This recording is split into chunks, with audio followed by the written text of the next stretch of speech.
Hello buddy, it's Weapon here with another bit of Total War Warhammer 2 quick match gameplay.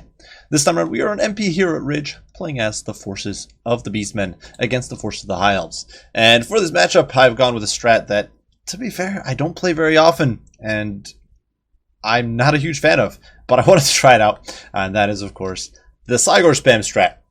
And so, as Beastmen, normally I like to play very aggressively, try to get up in my opponent's face, rush them down with cavalry, minotaurs, that sort of thing.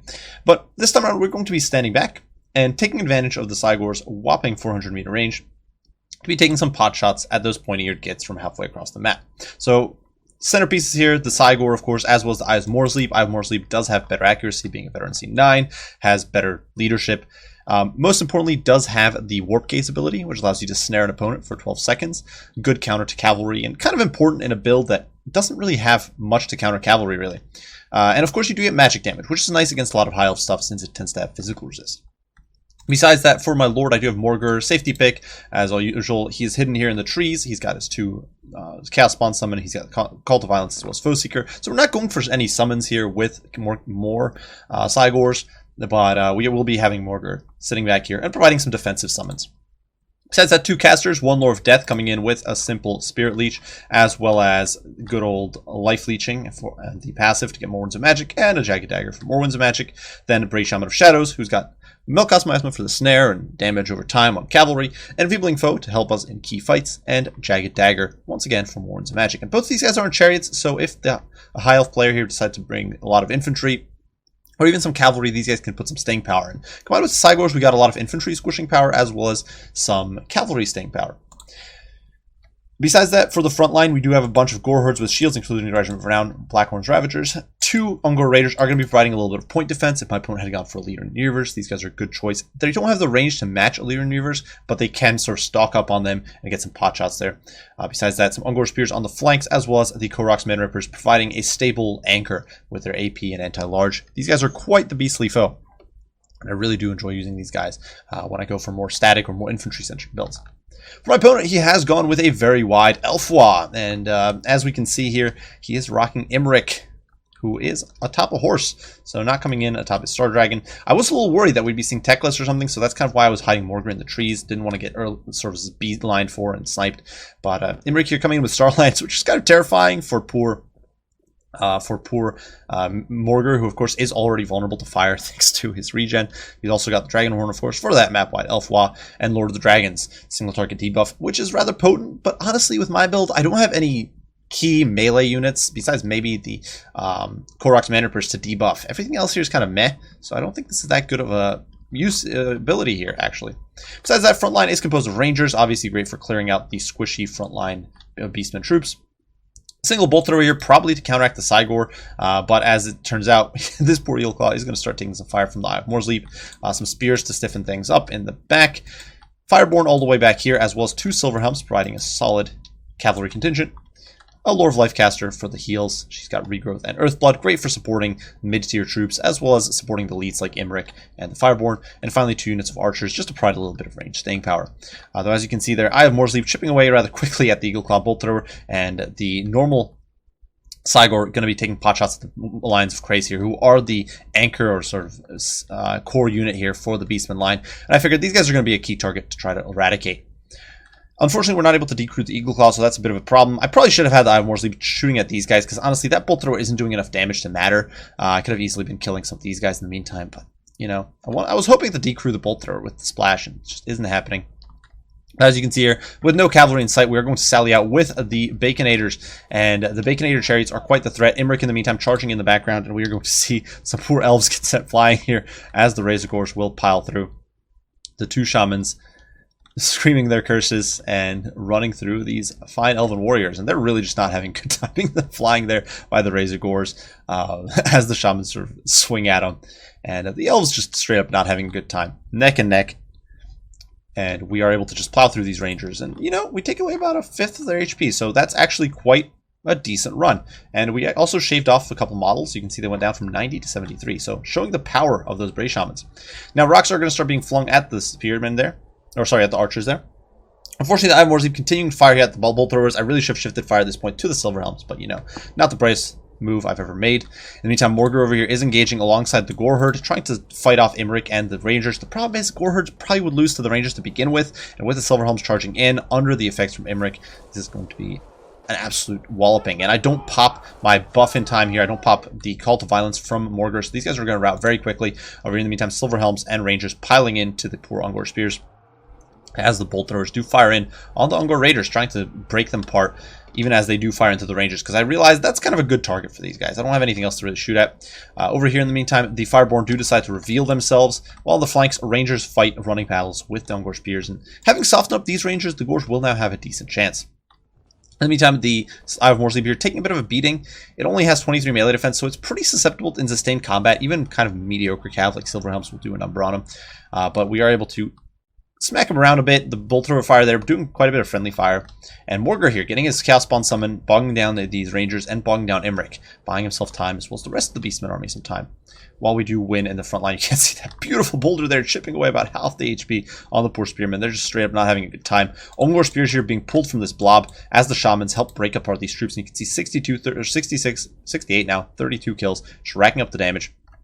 Countercharging over this way, we did hit these Fireborn with a Spirit Leech, so they're quite whittled down. Now they're taking rocks from the Cygor. We're going to get a countercharge in there. And with that charge bonus, Chariots actually do tend to do quite a lot of damage against Cavalry. Over in the meantime, Silverhelms being routed as these Rangers get torn apart by the Spawn Summon, and we do actually get another Spawn Summon there. Korvax Manrippers wasting their time with the Rangers, so big misplay there on my part, letting my elite Halberds getting bogged down by a trash chaff unit, really, in comparison to them. And kind of forgetting about these guys in the back, who really should have been back in the fight by now. That said, we do hit this Silverhelm here with a Melkos Miasma, which is a nice little nab there. In the meantime, Fireborn getting hit with a Spirit Leech and Regrowth, trying to counteract that. The problem is, Regrowth doesn't undo lost models, and so Spirit Leech here really netting the value against these elite Elven Cavalry troops, and that's why you want to bring Spirit Leech really against the Elves. Some rocks being flung in against bogged down Silverhelms, and a Chariot gets this around, and these guys get terror routed. Eye of Morsley just putting out the damage.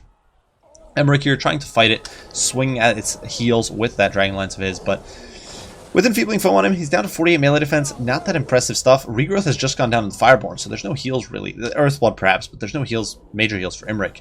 And Eye of Morsley is taking him to Pound Town, stomping all over his face. The Spawn are smacking him around as well, and he is forced to back the hell away.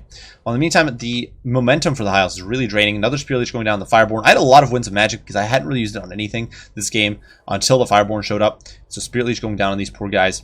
They're just straight up not having a good time, losing a model at take essentially. And my opponent here trying to stop the Chariots, who are just running shop on his troops. 100 kills there, 88 here. Brave Shaman's showing what they can do. Imrik does make a last stand here. Gallant effort to shut down the Eye of Morsley, getting hit by, or popping Starlines there to get that extra damage. But with Morgar in there, hitting him from behind, Eye of Morsley smacking on him. Over here, the Mage's life still bogged down here alongside the Spears, unable to plow through the Blackmoor Ravagers. It's just a grim state for the High Elves. Fireborn down to their last models, take a hit there, whopping 5 models lost to the Cygor. It's up to 156 kills there, and we do take a Pyrrhic victory. So, quite a crazy game, where honestly the Cygor spam worked a lot better than I'd anticipated. To be fair, my opponent's build, the Elfwa, was kind of a good target for it. If you see a more single entity focused build, or perhaps a more kite oriented build, you could see your opponent dodging you a lot more with, say, Illyrian Reavers, or just diving in on you with dragons and monstrous troops like that. So certainly there's builds I think where this would have serious weaknesses against the High Elves, and this might not be like an optimal build, but it was a lot of fun. 2 chevrons gaining the Cygor here, 156 kills, just raking in the damage against the Fireborn, against the White Lions, the Rangers, the Archers, just everything here was suffering its wrath. Eye of Morsley didn't do as well, got stuck in melee a little bit, and I wasted a lot of fire on the Eagle Claw Bolt Throwers, which was just a huge misplay. Brave Shamans, of course, showing why they're amazing. Honestly, my tip, running double Brave Shaman is super cost effective. If you're going to be running a Chariot heavy strat, or even not even if you just want some infantry clearance like Beastmen, Brave Shamans are amazing. They're dirt cheap. They cost 700 if you don't bring them with any spells, and if you bring them with like one spell, you can get them for under 1,000 on a Chariot. As you can see, they can just rake in the kills against infantry. And honestly, double gives you magic redundancy, so you've got a second mage in case one gets sniped. Just a wonderful unit in my opinion.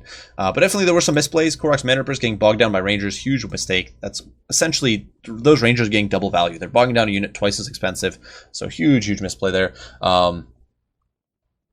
some of the Ungors were getting blobbed up on Rangers, which is something you don't want. You want your Ungors fighting.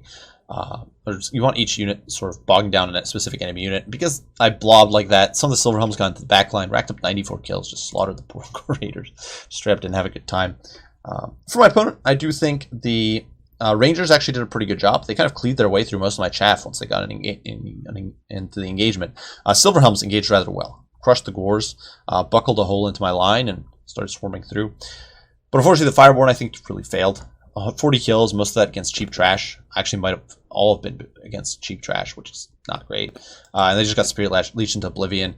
Eagle Claw Bolt Throwers getting shut down, or kind of wasting their shot. They didn't have anything to shoot at, really. Single shots don't work that well against Cygors, at least not quickly.